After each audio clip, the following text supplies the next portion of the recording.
కడపలో నేడు YS Sharmila nomination దాఖలు చేశారు. ఈ మేరకు ఇడుపులపాయ వద్ద ఉన్న వైఎస్ఆర్ ఘాట్ వద్ద షర్మిల ప్రత్యేక ప్రార్థనలు చేశారు.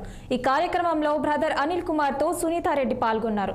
ఈ సందర్భంగా షర్మిల మాట్లాడుతూ భారీ మెజార్టీతో గెలుస్తానన్న దృఢంగా నమ్ముతున్నట్లు ఆమె అన్నారు.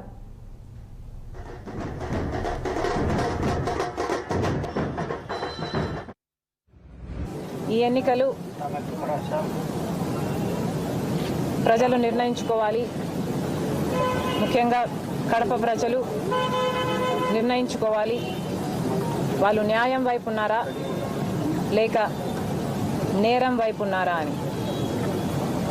ఇటీవల జరుగుతున్న పరిణామాలన్నీ ఒక కడప జిల్లా వాసులే కాదు, ఆంధ్ర రాష్ట్ర ప్రజలందరూ చూస్తున్నారు.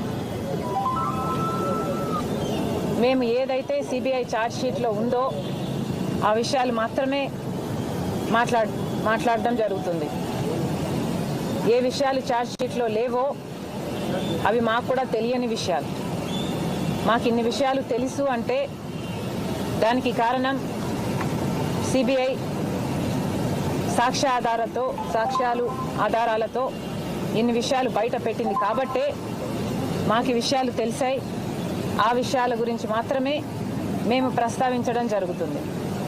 అలాంటిది ఈరోజు రైట్ టు స్పీచ్ అన్న రైట్ కూడా విలువ లేకుండా ఈరోజు మేము మాట్లాడకూడదు అన్న